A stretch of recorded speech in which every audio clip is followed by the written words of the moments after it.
Right, and here we go. Hello, everyone. I'm on slide one. Welcome to Food as Medicine, Top 10 Plant Foods That Reduce Inflammation, sponsored by the Black Vegetarian Society of Maryland and presented by TrueSelf Total Health.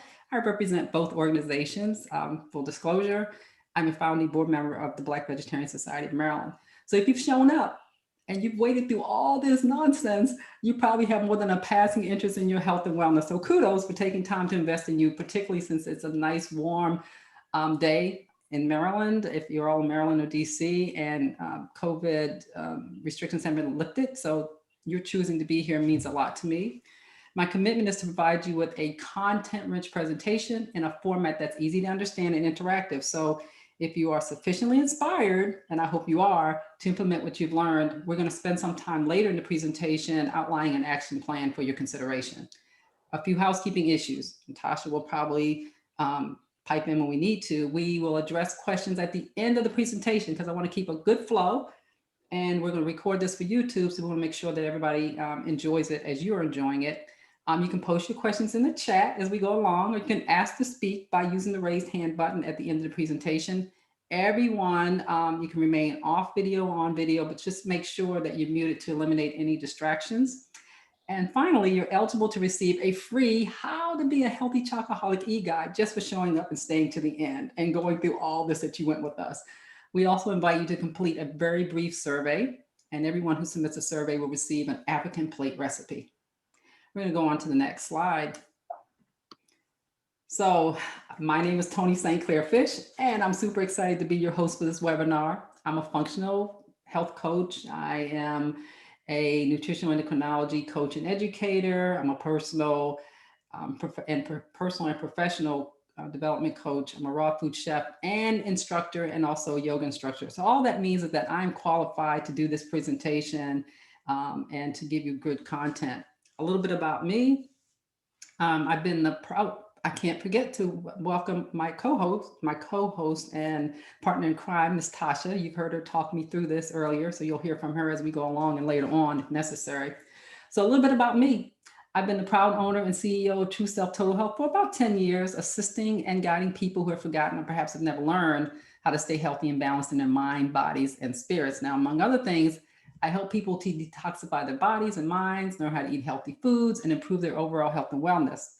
I'm also a behavioral change expert, because if you have all that information and you don't know what to do with it, it doesn't matter. So I help my clients bridge the gap between where they are and where they want their health and wellness to be by guiding them and understanding, identifying, and relying on their innate strengths and wisdom to create meaningful goals, inspired action steps, and sustainable lifestyle practices.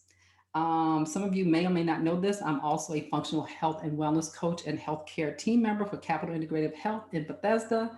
It's an integrative health practice that combines the best of conventional and complementary care. So if you're drowning in information, but confused because of conflicting information or unsure about how to practically apply it, you're in the right place. So a little bit of a disclaimer. Next slide. So there are two things I want you to hear regarding this disclaimer. Just take a few seconds to read it. This presentation is meant to be educational only. So it's a sharing of information based on my experience and training or the experience of experts that I rely on. It's not intended as medical advice. I'm not treating, curing, diagnosing or any condition or illness, because that's called practicing medicine without a license. And the state of Maryland frowns on that. If you have a condition that requires medical attention, don't substitute this presentation for that. If you're inspired to implement a change, and I know you will, no matter how small, please share what you're doing with a licensed and qualified healthcare practitioner, especially if you're taking medications or you have a chronic condition. All right, we're all on board now. So let's talk about why you're here, right? Maybe you're eating right, but not feeling right. We attract a lot of high functioning people interested in their health, and they always say to me, I'm eating right. Why am I not getting the right results? Maybe you have tried everything in quotes and just not feeling better. You're feeling better, but not getting well. And there's a difference. Maybe you're frustrated about your health journey. Many clients come to me because they're frustrated and they want to find more holistic practices or approaches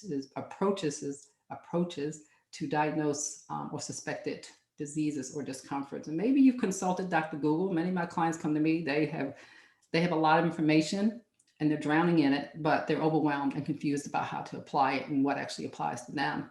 Or maybe you're just curious about how to introduce more plant-based food to optimize your health. So you're in the right place. So let's talk about what we're going to cover. So as advertised, we're going to cover the root cause of inflammation. We're going to talk about subtle and not so subtle signs and symptoms of inflammation because they're wide and varied. We're going to learn how to assess your inflammation fighting nutrient status and also the top whole plant-based foods and herbs and supplements to reduce inflammation. So let's go to the next slide and talk about what inflammation is. So inflammation is your body's response to injury, irritation, or infection, a natural body response and an entirely normal part of the healing process. So inflammation is information. It tells us that when we have an injury and that something's going to happen to mobilize healing chemicals to support that. So it can be acute or chronic. So to know the difference, just think about the last time you stubbed your toe, hit your elbow, got a splinter. You probably noticed, telltale signs of inflammation like redness and swelling, heat and pain. So while the pain and swelling of this type of inflammation are unpleasant, they're not a problem, right? That's because this type of inflammation has a clear and important purpose to contain the threat and address any damage caused. Now, after the threat is minimized, inflammation goes down, ideally, usually within a few minutes, hours, or days. And life goes on. Now, this type of inflammation, again, is called acute inflammation. Without it, we wouldn't be able to heal from wounds or fight the constant assault of bacteria and viruses we're exposed to every day. But when inflammation overstays its welcome, or when it's a response to a threat that isn't really there, it becomes a problem. And we call that chronic inflammation. Chronic inflammation lasts for prolonged periods, sometimes months or years, and involves many of the same processes as acute inflammation: expanded blood vessels, increased blood flow, a surge of inflammatory cells coming to respond to the threat. But unlike acute inflammation, which has a clear and immediate purpose, chronic inflammation can affect the whole body and have long-term dangerous effects. So today, I think we're just going to focus on chronic inflammation. So maybe let's talk about the signs and symptoms of chronic inflammation. Some of the common signs and symptoms that develop during chronic inflammation are listed below, like body pain, chronic fatigue and insomnia, depression, anxiety and mood disorders, gastrointestinal complications like constipation, diarrhea, acid reflux, weight gain or weight loss, and frequent infections. There are other symptoms on the list that are subtle, more subtle than the top one, which is body pain. So any diagnosis that ends in itis or osis reflects inflammation, and it's not subtle. I mean, it's pain, it's happening. Some of the other things on the list are very subtle, and they can also be related to other conditions or imbalances. So it can be a little complicated to determine what came first. And really what I want you to pay attention to is that diseases that are linked to chronic inflammation, the top three are cardiovascular disease, type 2 diabetes, and cancer. So chronic inflammation isn't localized to just one spot like acute inflammation. Instead, it produces a low level of inflammation throughout the body, and that can contribute to those diseases that we just listed. So with cardiovascular, here's one of the ways inflammation and cardiovascular diseases are linked. When plaque builds up in your arteries, it can trigger an inflammatory response. Now, the inflammation can then promote more plaque growth, and it can also make plaque unstable. When that plaque loosens, it causes a blood clot, and that can result in a heart attack or stroke. This is why it's super serious. Type 2 diabetes, inflammation contributes to diabetes in a number of ways, including obesity-related insulin resistance, impaired insulin secretion, and vascular complications. And cancer, while the links between inflammation and cancer, they continue to be revealed, but the Johns Hopkins Health Review explains that the underlying premise is that inflammatory cells produce free radicals that destroy your genetic material, including DNA, leading to mutations that cause cells to endlessly grow and divide. And then more immune cells are then called in to support that, and creating inflammation that feeds the growth of the tumors. So this is super important for you to understand and get a handle on. Let's see. Let's go to the next slide. Let's talk about other diseases linked to chronic inflammation. Some of you, like we talked about itis, some of you may have arthritis or anything else that leads in itis. You may have leaky gut or asthma or heavy metal toxicity or autoimmune dysfunction or irritable bowel syndrome, Alzheimer's or periodontal disease. And this is just the tip of the iceberg. Research has found connections between chronic inflammation and many other diseases. And also the World Health Organization has indicated that the leading cause of disease, discomfort, dissatisfaction, and death, quite frankly, is inflammation. So that's why we talk about food as medicine. I love this quote. The beauty of food as medicine is that the choice to heal and promote health can begin as soon as the next meal. So we're talking about real food, not food-like substances that provide nutrients to support your mental and physical health. Nutrient insufficiencies and deficiencies are almost always at the root cause of disease, discomfort, and dissatisfaction, including inflammation. So let's start talking about inflammation-fighting nutrients. So we have a few of them. We have antioxidants, minerals, trace minerals, vitamins, and essential fatty acids. Minerals such as calcium, magnesium, phosphorus, potassium, and sodium can easily become imbalanced or out of balance because they do kind of depend on each other. So if you're taking more of something and less of something else, it can impact particularly potassium, sodium, and magnesium. So it's really important to get it in the right ratio. And then we have these trace minerals, and trace minerals means exactly what the name implies. You only need a trace, but it's super important. And if you're missing it, even as a trace, you could be missing out on ways to do some inflammation fighting. And the important vitamins, there are some others, but these are the most critical ones according to experts. It's vitamin A, B1, B2, B3, B5, B6, B12, and choline, C, D3, and E, and of course, omega-3 fatty acids. So here's a fact that I think is important with regard to vitamins that I want to share with this group, because this is the Black Vegetarian Society of Maryland. Most Black and brown folks do not have enough vitamin D3 or a proper level to support good health.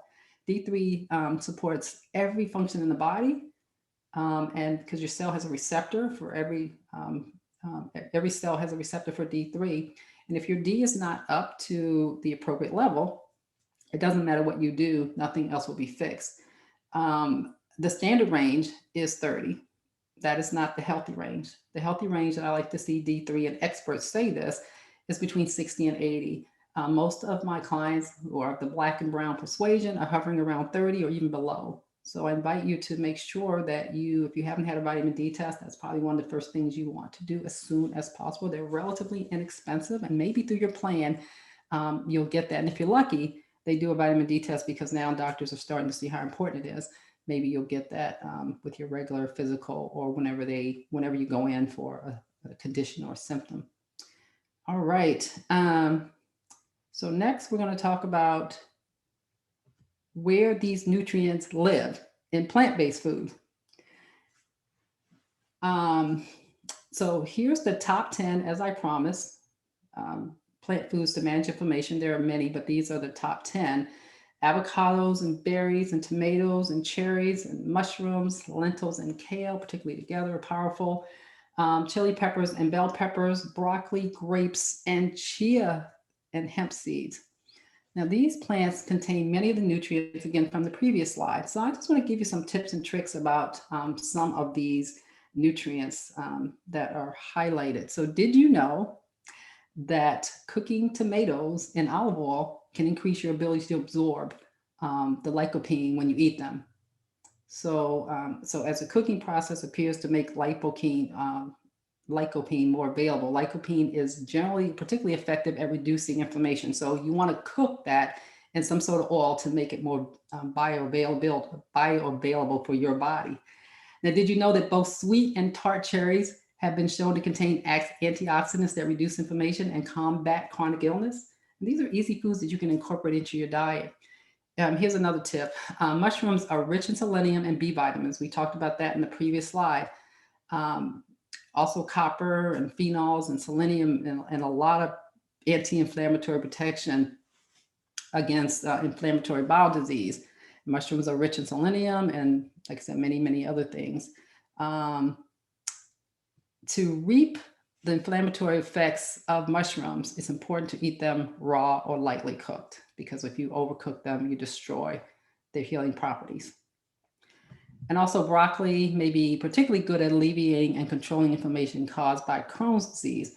Now, I could talk about many of these other, the properties in all of them, but just understand that they're either going to have some anti-inflammatory properties, they're going to lower your pH, or they're going to have those minerals, vitamins, and nutrients that we talked about, or they're going to have antioxidants to support fighting inflammation. If you attended classes with us before, I think the last one we did before we ended this series was Food as Medicine, Eating Right for You. And I actually highlighted a lot of nutrients and the foods that you can get those nutrients from. So you may be able to pick that information up from our website, the Black Veg Society of Maryland website, if you want to know more about those vitamins and where you can get more of those inflammation fighting foods. All right. So I thought you'd be interested in an easy anti-inflammatory meal idea where you can have, if you eat this breakfast, lunch, and dinner, you're just chock full of anti-inflammatory nutrients. Remember to mix it up though, to maximize your well-being. So you want to make sure you use as many of those nutrients as possible, but this is what you can get an entire day and just be totally on an anti-inflammatory roll. Now you'll note that chocolate is listed, and I didn't list it as the top 10 on the other list that I gave because I need to be clear on how to use dark chocolate. The cocoa found in chocolate is full of antioxidants, which help reduce inflammation in the body. But to get the most anti-inflammatory health benefits, you got to make sure you don't do the sugar, which is pro-inflammatory. So you want sugar-free, but you can always do like Lakanto and monk fruit. Many chocolate bars have that. And you want to be 70% cocoa or higher, and dairy-free as well, because again, that can be pro-inflammatory. So you want to make sure that your chocolate is 70% or more. So it's that dark, super bitter chocolate, no processed sugar, and no dairy. And that's how we make it healthier. Okay. So while it's important, next slide, foods to avoid, while it's important to add the plant-based foods as discussed, it's equally important, if not more important, to avoid foods and food-like substances that are pro-inflammatory. Now, the items on the list highlighted in bold represent what I see mostly in my clients who have digestive disorders, from leaky gut, which is inflammation of the intestines, or Crohn's disease, which is inflammation of the bowel. So it's irritable bowel disease. Possibly one of the greatest reasons, though, for inflammation, which is highlighted in red, is an imbalance of essential fatty acids. Particularly with vegetarians and vegans, you rely heavily on plant-based fats, healthy fats, but they're mostly in the omega-6 range. In order for you to make sure that the fats that you eat are more anti-inflammatory versus pro-inflammatory, you have to have more omega-3s than you do omega-6s. So if you're using a lot of vegetable oils and a lot of things that have omega-6 fatty acids, you could unknowingly be contributing to the fire of inflammation, thinking that you're eating healthy, right? The typical American diet tends to be 11 to 30 times more omega-6 fatty acids than omega-3.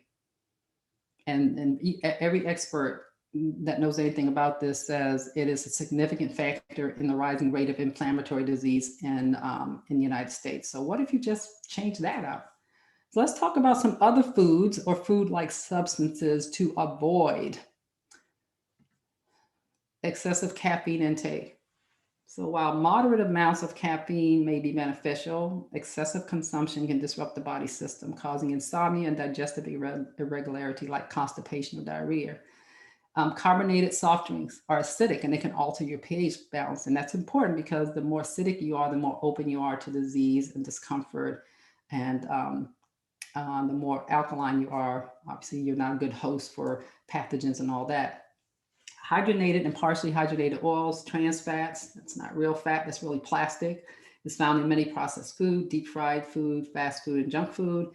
Bottom crawlers, bottom feeders such as oysters, clams, and clams and lobster contain toxic levels of mercury, which is all going to affect you.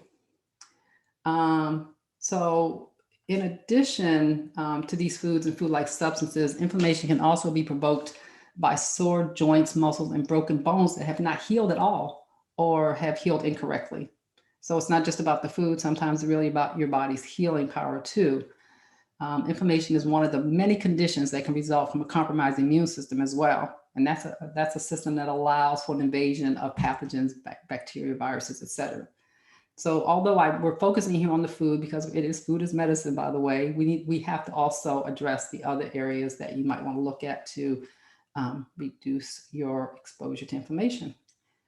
Now, many of you may be, hopefully not, some of you may be using conventional medicines that doctors prescribe for treating pain and inflammation. These medicines can cause depletion of nutrients, the very nutrients that we need to support an anti-inflammatory response, and also other undesirable effects like liver damage and all that. The most common categories of pain and inflammation medications are analgesics. And so they reduce pain, but they don't handle inflammation. So it's just not really, it's not curing, which medications don't, but it may take the edge off.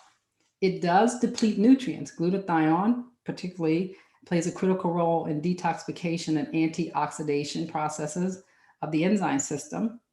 So you want to follow the product's labels carefully. Taking higher doses than what is recommended on the label can lead to possible liver damage. And we'll talk on the other side about substitutes or things that you can do to take the edge off while you're looking at getting to the root cause or working to eliminate things that are causing the fire. So other medications are non-steroidal anti-inflammatory drugs, NSAIDs, and these are the most widely used and prescribed medications because they also reduce pain as well as inflammation, unlike analgesics that just reduce pain. So some of these nutrients depleted are folic acid, which harms your DNA metabolism, causing abnormal cellular development. Now these drugs are ibuprofen, you might be familiar with that, Advil, Motrin, these are Aleve, these are all the trade names. Aspirin is also considered one, and it reduces inflammation, it suppresses fevers and acts as an anticoagulant, so it also thins the blood a little bit, but it also depletes nutrients of iron, potassium, sodium, and vitamin C. Those are on the list of nutrients that we need in order to fight inflammation. So no, these drugs do not reside in your body rent-free, and they don't do much except to, I guess, improve your quality of life. And there are other things that we can do to remove your risk.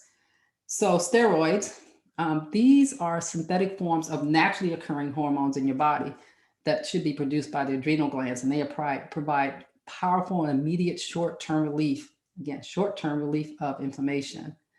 I highly recommend making dietary and lifestyle changes as the first line of defense. But if your quality of life is impaired, you can consider therapeutic grade supplements, and I'll talk about that later. So the nutrients depleted from steroids include calcium and folic acid, magnesium, potassium, selenium, vitamin C, D, and zinc. These are all the nutrients that you need in order to have, in order for your body to fight inflammation. I always recommend to my clients that they get a good quality supplement, therapeutic level, that your body can process appropriately. And one of them I recommend is inflammation support by Clear Labs.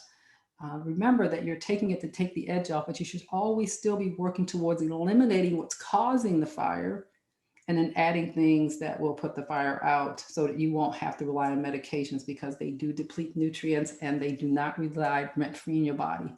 They harm on many, many levels. This is especially liver, as I said before, these medications, the body, it's smart and yet simple. The body is designed to break down food and not food-like substances. So your liver has to process all that out and process it out as toxins. So whatever your body's going to use, it does, but it doesn't recognize it as food. Let's talk about diet and lifestyle, some of the things that you can do. We talked about that a little earlier. You can eat low glycemic index diet. These diets are low in sugar and refined carbohydrates that we talked about earlier, right? That can trigger inflammation. This is an area that most of my clients struggle with. Most of my clients struggle with because they eat a lot of processed food. Even as vegetarians, they tend to be junk food vegetarians or vegans.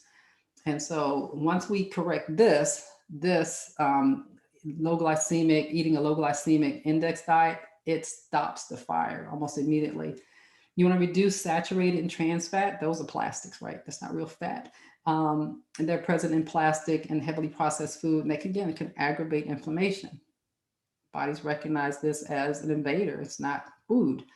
You want to eat more fiber, fruits, and vegetables. And fiber is found, obviously, fruits, vegetables, legumes. These can all lower inflammatory cytokines. Plus, fruits and veggies are full of antioxidants. So the moral of the story, eat real food, eat foods that are low in sugar and refined carbohydrates. And I mean processed sugar, not necessarily sugar that occurs naturally in fruit, unless you have blood sugar dysregulation. So next, we're going to go to, we're going to continue to work on diet and lifestyles. The next slide, things that we should be looking at. So exercise. Exercise not only combats obesity, but it also lowers your level of inflammatory molecules. So you get to process some of that out while you're helping your body to heal. Reduce stress. Stress can cause the body to release inflammatory cytokines, and it can lead to sleep disorders, which compounds the risk of chronic inflammation. So you want to try meditation, yoga, or therapy to reduce your stress. When you're stressed out, your body's in fight, flight, or freeze. It produces a chemical storm to get you moving. And so it doesn't know that you're, that you're living in the modern world and that you're not living out in the jungle and being chased by something. But it's still that chronic response to stress that's not real. It can also cause inflammatory response in your body. And of course, consider supplements and herbs, like certain botanical supplements, including ginger and turmeric, have been shown to fight inflammation. You're probably very familiar with that. So as a tip, if you don't already know this, turmeric is really good as an anti-inflammatory herb. Got to add a little pepper to it to make it bioavailable. It makes it 500% more bioavailable. So that's a tip for turmeric. Now, let's also talk about some additional tips for sufferers of inflammation. Now, I used to have several dental fillings in my mouth, and they contain mercury. So I had a mercury-free dentist charge me the house of a summer home to pull those out and replace them with porcelain, because my concern was that metal breaking off into the bloodstream, which some of it did. I used to have really bad migraines. So mercury is a neurotoxin that can cause widespread damage throughout the body, impairing the immune system and also causing chronic inflammation. Now let's go to, I can't believe we're at the end already. Let's now talk about an action plan. If you like what you heard and you're like, okay, so what do I do with all this? Well, I'm about to tell you. You can self-assess your inflammation fighting nutrient status. And I have a link to that Tasha will give you all at the end of this presentation, where it'll list all those nutrients that I shared with you early, plus some others, to see what your nutrient status is. Now, if you're body aware and you're not saying what it should be, but actually showing those symptoms of what it is, then it's a pretty reliable tool. Otherwise, you can only know your nutrient status by getting a very expensive test that costs between $400 and $600. If you have the money, you can afford it, it's a great investment in your health. If not, this is a good start, all right? So the nutrient self-assessment is a good start in determining potential deficiencies or insufficiencies. Now remember, even if you determine you have some deficiencies or insufficiencies, the root cause could range from actual intake, not really taking enough in, to not really digesting and absorbing. So you can see how it can be very difficult to get to the root cause unless you start here at this baseline. But it gives us a good starting point. And there are also a number of inflammatory tests, like C-reactive protein and IgA and IgE. Experts refer to these as guess tests because you can only reveal so much information. They don't highlight the underlying cause or provide you with answers on how to move forward. It just says this is what is. It doesn't tell you the how or the why. The C-reactive protein test simply lets you or your practitioner know that there is some inflammation in your body. And practitioners may use these tests to establish that you have inflammation and hand you a label or diagnosis, and then obviously offer you some sort of medication, not a lifestyle or diet plan. This is why it's important to take it to practitioners and people who are trained in integrative medicine or integrative health or functional health to help you actually get to the root cause. But this is still a way to gain control of your health. It's good information. The next step is, what do you do with it? And that's when you work with a qualified person. The IgA and IgE tests measures antibodies. And they may help reveal inflammation in your body due to infections, right? Because they're antibodies. They won't provide any insight as to the root cause of the invasion, but people who take an integrated approach will help you get to the root cause, and help you understand what's happening and support you in getting that taken care of. Now, let's talk about detoxification, which I'm a big fan of. Most people, when they hear detoxification, they think hard and, starvation and deprivation. The type of detoxification I'm referring to is you're adding more real, whole, rich foods, nutrient-rich foods. You're eliminating pro-inflammatory foods and food-like substances. You're wanting to strengthen your immune system. So we're introducing foods to strengthen your immune system. And also you want to improve your digestion. So sometime in the near future, I'll be offering a do-it-yourself detoxification menu plan and supporting information to reduce inflammation and increase nutrient status based on your unique individual needs. And you can do that based on that handy dandy test or self-assessment that I referred to earlier. If you sign up for our newsletter through Black Veg, you'll get a link. If you sign up for our newsletter, you will, I won't say newsletter, our mailing list, you will get updates on when all this is offered. So as a member or a subscriber to Black Veg, you will always be in the know about these things. And sometimes they're offered free, and sometimes they're offered at some nominal cost because we are a nonprofit and we want to make sure that cost doesn't stand between you and getting well. I also offer clean and therapeutic grade supplements to my clients at a discount through my affiliation with FullScript. And Tasha, she's going to provide that post that link to at the end of this presentation, which we're almost there.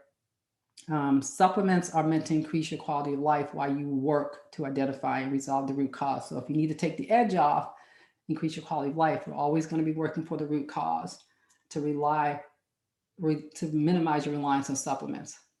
Okay, because really food is the answer. And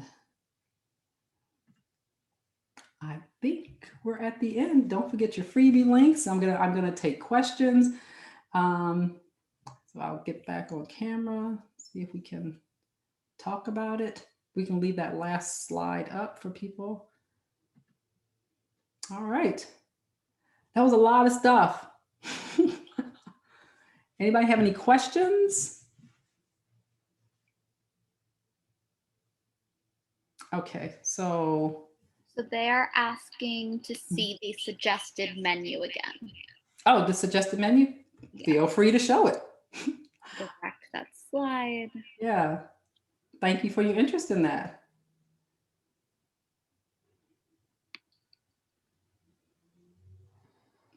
So you can see with breakfast, you can have a smoothie with strawberries. You have those berries for antioxidants. We've got the avocado to reduce inflammation. We've got kale with all those minerals that we need, like potassium, sodium, magnesium, and of course, chocolate nibs full of antioxidants. Lentils with brown rice, a super powerful combination because then you get some good amino acids as well. And then with snacks, we have fresh berry salad and apple. This is a really, I think, a good balanced day if you're going to do anti-inflammatory fighting. And of course, beverages. I'm a big fan of herbal teas that heal. Green tea particularly is good as it has a strong antioxidant. If you want to increase the bioavailability of green tea.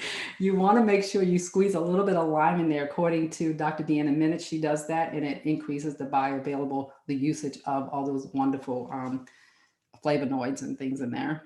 All right. That help? You can always take a picture of the screen. Oh, also don't stress. We're gonna make this a PDF and make it available. Everything but my notes. You'll need that. Okay. So we did have two questions during your presentation. Mhm. Somebody asked what foods have D3? Yeah, so with D3 is very hard. Sunshine is where you get your D for the most part. But it's going to be very difficult for people of color to get enough because of melanin, and you have to expose so much of your skin. But the way you get D in your body is, or they have these like fortified foods. They're really animal related, animal products. I wouldn't recommend for, because it's, you all the Black Vegetarian Society of Maryland. We meet you where you are, but I'm here to promote a non-animal way to improve your diet. But the best way really is sunshine. Now, having said that,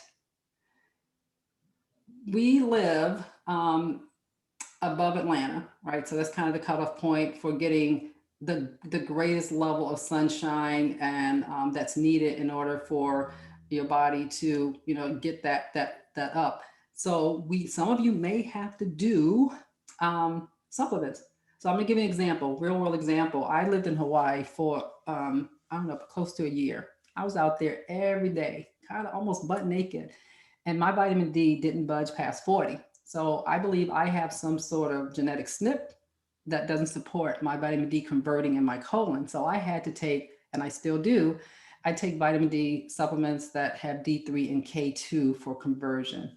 If anyone's interested in that, I'd like to get to know you as a person first, so you can feel free to visit my website and ask questions there. I want to also keep you safe because this is a public forum, so I'd rather you not share your personal health here. I hope that helped. That was a long answer for a short question. I think it did. And the one other question that was asked was about your top 10 plant foods. They Yes. were wondering if these are also the top 10 in efficacy. Efficacy, meaning? There was not any other information there. Okay. So I'm happy to talk to you about that. So do you mean efficacy, meaning like the top 10 that will get where they need to go? Or top 10 meaning popularity? These are top 10 in my mind, if I understand efficacy properly, is that these are the top 10 foods that I know and experts will say will get where it needs to go. The body will recognize it. They're top inflammatory foods. Now, there are others, having said that. So you can eat like figs, you can eat all kinds of other things, but these have the most concentrated anti-inflammatory properties. Does that make sense? If I understand you correctly. Yeah, so Megan, if you want to provide any other details about your question in the chat, that would be great. Also, if you want to come on and ask the question yourself, Okay. You are welcome to either physically or virtually raise your hand, and I will probably see either one. Thank you, Tasha. Yeah. And I think we might have do we have a bunch of questions in the chat? Are you able to see that? Yes. So I don't know about any private questions just because I am not in as a co-host. I got no private ones. Okay. Mm-hmm. Those would be if you see it with a little red mark above it that says private. None private. I think you just answered their questions as they went. Okay. Let's see. I'll have to leave them. Okay, that's fine. I just got a shower, right? Just want to see your face. Sorry about that. All right. Excited to treat some chronic illnesses with food. I'm so excited you're excited to treat chronic illnesses with food. I think the most dangerous thing that we do to our bodies is put in these substances, food-like substances, because they taste good, but they don't feel good in our bodies. So I'm happy that you're all excited about real food. Let's see.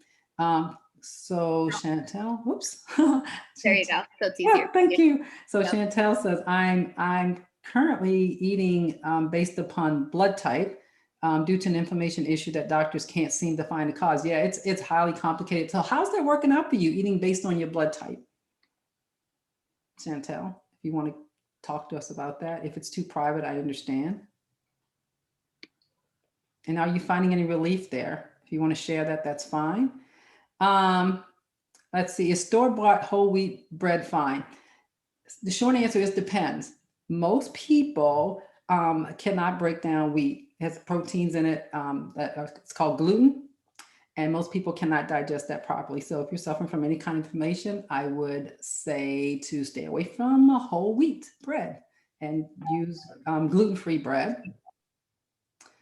Hey, so who is that? Chantel. Chantel here. Do you want me to share? I thought for some reason I wouldn't be able to unmute myself because I'm on my cell phone. So you do hear a baby in the background. So please forgive me. That's life. We're good. Yeah. So I don't know. For some reason during the pandemic, I assume maybe because I was teaching from home and kind of sedimentary and not doing a whole lot of moving around, not as mobile as if I was in a classroom. Mm-hmm. And all of a sudden, my right ankle started to swell. Oh my. And, I noticed like, wait a minute, it's a little puffy, and I haven't been in heels or standing up too long or anything. And then I started to get this inflammation. It felt like arthritis in my legs, like between my hip and my knee. So my quad area. And I'm saying to myself, wait a minute, I am only 43 years old at the time. Something is going on. So of course I make an appointment, finally get an appointment. And he says, well, Miss Cornegay, you need to lose some weight. So I'm like, wait a minute, I'm paying you to tell me what I already know. So he sends me to have like an ultrasound,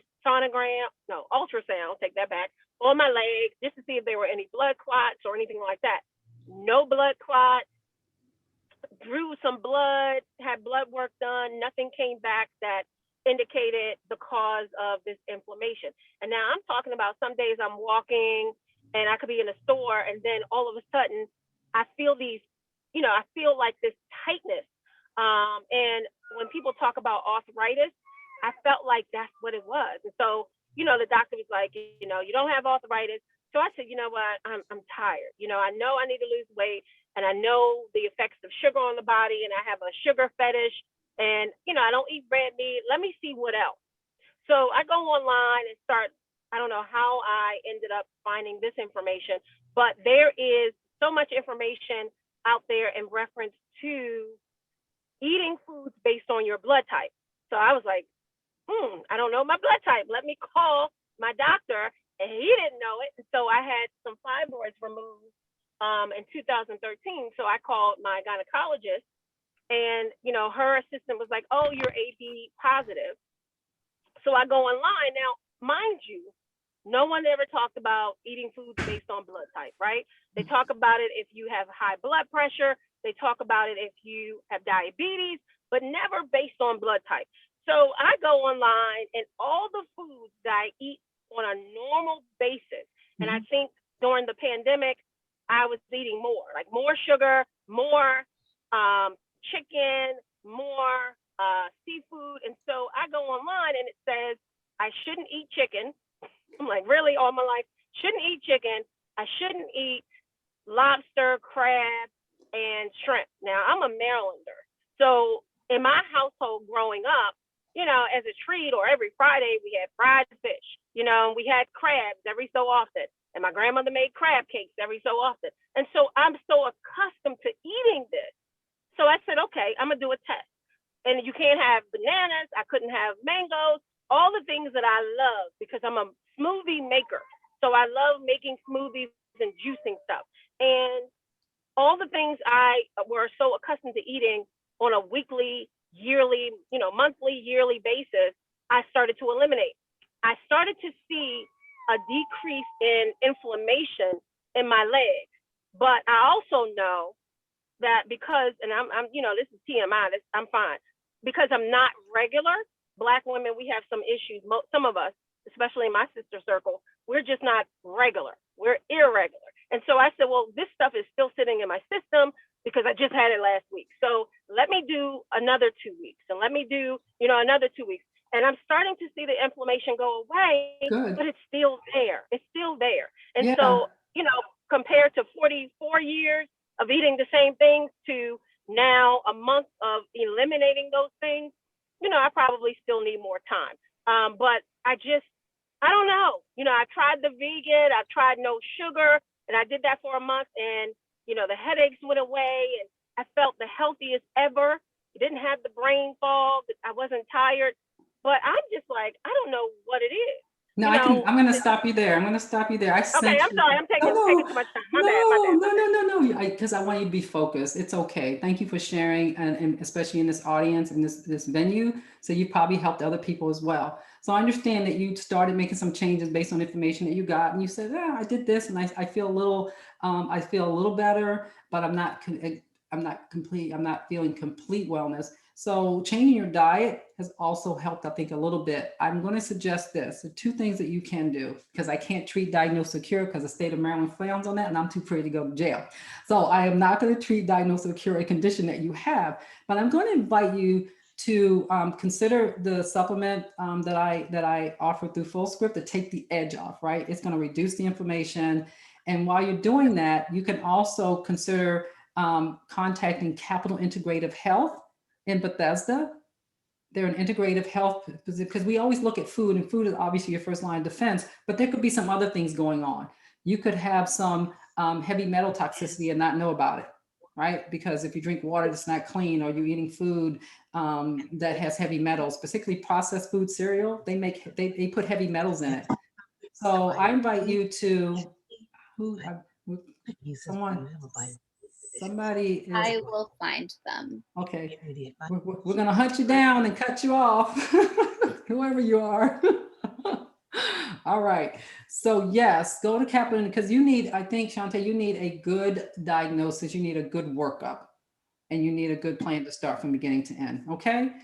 Have hope. I'm so grateful that you're committed to your health enough to get information, but I'm so sorry the information is causing confusion because you still don't know what the root cause is, but you can get relief. Thank you for sharing. All right, let's all send her some mad love and prayers to get well. All right, anybody else want to chat me up and talk to me? So there was one question in the chat from Kimberly. What is considered a moderate amount of caffeine? That's a good question. I hear that all the time. The amount that won't cause inflammation to flare up for you. So I would say start cutting back. My husband does 1 cup of coffee a day. If you're hooked on caffeine for energy, there are other things that you can do. You can do, if you've ever heard of something called mud water, MUD/WTR, that stuff is phenomenal. My clients that use that don't go back. And what I like about MUD/WTR, mud water, is that it also has a lot of antioxidants. So I would say 1 cup, but really what's a lower amount for you, a minimal amount for you is going to be based on how your body feels with that coffee. That makes sense? The amount of coffee. All right. And then Beth asked, what are your thoughts on red wine? Red wine has antioxidants, but why not go directly to the source, which is red grapes? And that way you won't have to get all the toxic effects of wine. So I'm not a big fan of alcohol if you can get it from somewhere else. Having said that, if you want to get your drink on and it doesn't harm you, everybody's different. I'm not telling you not to do it. All right. I am not seeing any other questions in the chat, but does anyone want to turn on their video and audio and ask any questions directly? You can just turn on your video and unmute yourself directly from whatever device you're using. In the meantime, Andrea asked me, what are my thoughts on coconut oil? What specifically would you like my thoughts? Be more specific if you can. Like for being pro-inflammatory, anti-inflammatory, it's not pro-inflammatory. So I highly recommend. if that's what you're asking, relationship to inflammation. Now, having said that, everybody's body is different. So if blueberries are good to you, then keep eating them. Some people have an inflammatory response to blueberries. Things that are normally supposed to be good for you cannot be good, may not be good in your body, depending on genetic SNPs, depending on how good your digestive system is. So I always say, if it's good to you, it's good for you. Okay, so Lucille asked, what percentage of plant-based raw and cooked foods do you recommend? The percentage that you'll eat. So for me, it depends on you as a person, your digestive system. Anybody that's just converting to raw, 100% raw, it's a lot of roughage. And if your digestive system is impaired, that's really going to bother you. So I would say, I would look at it on your plate. You want most of what's on your plate to be plant-based, and it could be cooked or lightly steamed. I don't know if I answered your question correctly, but it's really, the higher the percentage, obviously, the better for you. But it depends on your body's ability to digest that. It depends on your digestive system, whether or not you have flare-ups to that. So if you're just introducing yourself to plant-based raw, go low and slow. And that means try things that are easily digestible, like leafy greens, not the light leafy greens, and then move your way up. It's always good to steam if you're starting to feel bloated and all that. I don't know if I answered that correctly, but everything is so individualized, depends on your body. So how much are you currently eating, Lucille, since you like to measure things? Do you mind sharing? What percentage are you currently eating? You want to share with us? And what percentage are you trying to get up to? You are also welcome to unmute yourself. You don't have to turn on your video. We'd love to see you, but you can also just unmute yourself to have a conversation instead of quickly typing. Okay. I'm curious if we answer all the questions. Thank you all too. If you were okay, Lucille, thank you. You said about 70% raw to 25% cooked plant-based foods. And how are you feeling eating that way? How's your general health? Does that feel right for you? Because it's really about what's right for you. The formulas that they have out there they're general. It's like, here's what you need to do generally to have health, but really it's about what your body needs. Amazing. I managed to get rid of many meds. Hey, thanks for sharing that. I always love when people tell me that. Yes, you are a prime example of food as medicine. You managed to get rid of many of your meds. That's great. Well, I wish you continued success in getting off your meds. Because if you're eating particularly raw foods, if your body can digest it, that is the best way to get it in your body and the cells to recognize it, or lightly cooked it. So sounds like you're doing great. Keep it up. Thanks for sharing that. Anybody else want to chat with us about inflammation? Okay, so I have a question. Again, thank you all for being the beginning of this. I had a lot of new things to contend with. My new Yeti microphone, I could pick up Mars. And also Zoom changed things on me. And then I tried to use Google.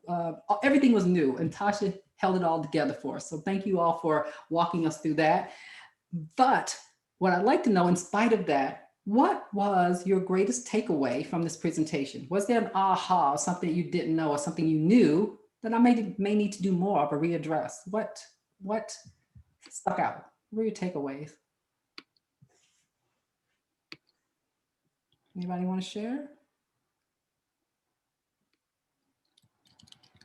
I'll share something. I'm Ernestine. Hi, Ernestine. Hi. I like the fact that you said don't do all raw. I wanted to do raw, and I said, no, that's not going to be for me. So I'm going to do 75% vegan, cooked, and then 25% raw. I don't think my digestive system could take that, because when I first became vegan, I got very sick and I had to go back eating meat because I didn't do it the right way. Oh, I'm sorry to hear that. As I did it gradually, then it worked out for me. And I didn't know how to do the nutrients. I didn't know how to do micros. I didn't know any of that stuff.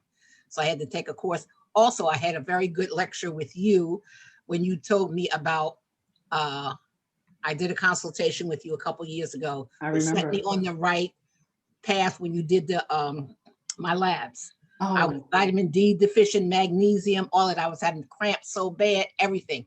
Once I did that magnesium, those cramps, the sciatic pain stopped. But I still have cramping because I have venous insufficiency.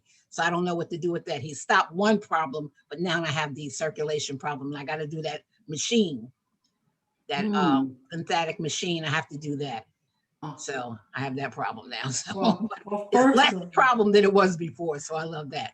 Ernestine, thank you so much for sharing. And also what you're pointing out, and I really can't say this enough, is that your body, you live in your body every day. And what Right. works for one person may not work for the next. You're the best judge. What your body's telling you trumps anything I tell you. So I am so happy to hear that you tried and you paid attention and you said, yeah, it's not for me, not for me, not yet. Now, I'm going to tell you a tip or trick that most people have issue with when it comes to, plant-based foods or foods with fiber, is that they're not chewing it enough. Right. 30 to 40 chews will help break down that fiber, and there's certain chemicals that get released in your mouth that can't get released anywhere else to break it down. So if you're having trouble digesting all that plant-based food, take a small bite, chew until it turns to pulp, see if that helps, because you're mixing in digestive enzymes. See if that helps. Okay.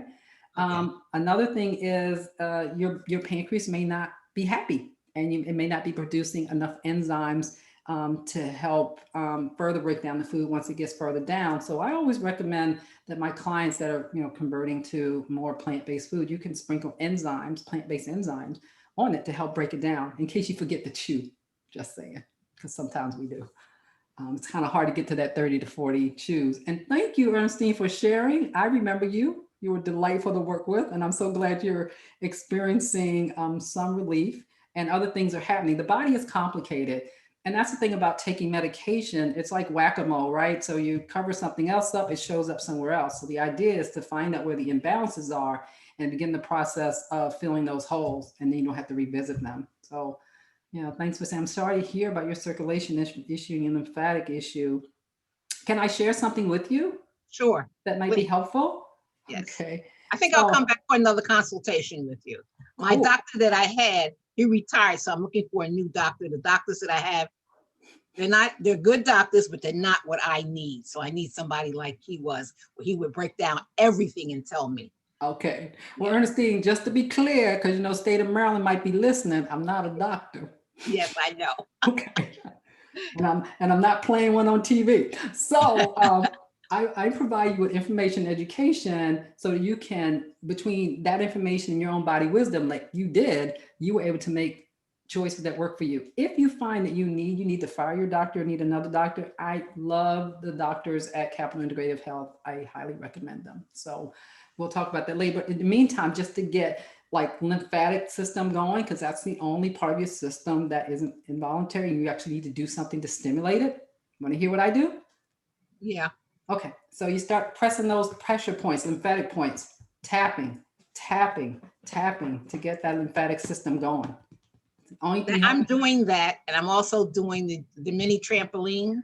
Awesome. How's that working so far? Is that it helps? It helps a great deal. It helps a great deal.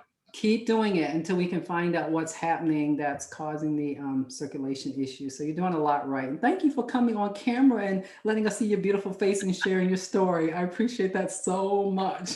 Thank you. So I want to make sure I didn't miss anything. So Beth says, yeah, most people cannot handle gluten. Yeah, that's true. I mean, I'm gonna be very tactful in what I say.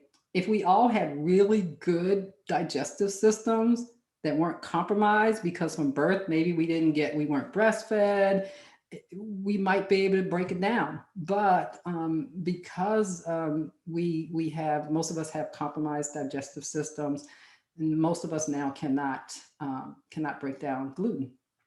All right, so there it is. It is what it is. Can't make it different. Start all over, pick new parents. I don't know. But for now, we just got to do what we deal with. Andrea says, adding a little pepper to turmeric and lime to green tea. Yeah, those tips are amazing. I'm telling you, it makes all the difference in the world. And these are experts that I rely on. I have a lot of herbalists that I work with that are master herbalists. And also I follow Dr. Deanna Minich, and she mentioned that one day, and I said, well, let me squeeze a little lime in my green tea, make sure it gets where it needs to go. So thank you for that. I'm glad that that tip worked for you. Let's see, what else do we have here? Any other questions or comments? Anybody want to talk about? Thank you all so very much. You hung in there to the very end. It was amazing for me, even with all of the stuff that happened. I love doing this. If anyone feels like they wanted to tell something, but because they don't want to provide any information in this form that exposes them, feel free to locate my website information and just send me information. There's a contact button that pops up that has my little face on it. And you can just send me a note. All notes are welcome. All right. Okay. So I want to also remind you that we do these monthly. For those of you who are following, the next one will go much more smoothly, because Tasha's going to hit me up before we do this to make sure that I show up ready to present. So next month, we do this every fourth Saturday of the month. We're going to talk about intermittent fasting for beginners. Many people are doing intermittent fasting and they're not doing a lot of feasting. And so we need to make sure that in those feasting times that you are feasting well enough for your body to absorb, nutrients. I highly recommend intermittent fasting if your body can handle it. You don't have adrenal issues or blood sugar dysregulation, but there's a right way to do it. I won't say a right and a wrong. There's a good, better, best way to do it, so that you're not depriving your body of the nutrients and calories that it may need. But it's really good for energy, weight loss, and focus, particularly for people of a certain age like myself. I'll be 60 next month, y'all. Yeah, menopause is real. And so it helps me manage my weight a little better than before. I'm 72 and look at me. I know, you're beautiful. You're beautiful and you're energized. And what I love is that you still care about your health. You still care about your health, because we are meant and designed to use our bodies and enjoy them the way we enjoyed them at 15 until the day we get put in the ground. So age is not a reason that we don't have good health. Age just highlights that some things are out of balance and our body is not as resilient as it used to be. But guess what? Food is medicine, anti-aging, energy, all that good stuff. Always food. All right, people. If you got nothing else for me, I got nothing else for you. Yeah, and just as a reminder, I did just post a lot of links in the chat, but I did just post the information for next month. So if you sign up at this site, you can join the mailing list so that you'll get information about it. You can also mark your calendars. As well, there were 2 little bonuses for staying till the end of this class. So that's how to be a healthy chocoholic, which is a little bit up, and inflammation fighting nutrient assessment. So you can find that here, just grab the links and save it. And also I posted the link to a survey that's just, your feedback from this session and answering some questions. And everyone who fills it out will get a free African plate recipe booklet. Yes. Mailed right to you. So you need to fill that out within the next 2 days to confirm that you will get this mailed to you. So no reason to not fill out the survey, because you got a free booklet. Yes, thank you so much, Tasha, for remembering that. And also as a reminder, thank you for that. Don't forget to get on our mailing list if you're not already on there, because we do blogs every once in a while. I do blogs on the other side of these presentations, and I always add a little something. I say, oh, I wish I had told them that. And there'll also be some information about a do-it-yourself detox and ways that you can do that. So don't forget to look for our blogs. And I guess with that, thank you for investing time in us. Tasha, if you could hang on, I'm going to go ahead and stop the recording. I'll see you guys next month or sooner if you need me. Take good care. Bye-bye. Okay, goodbye, everybody. Bye.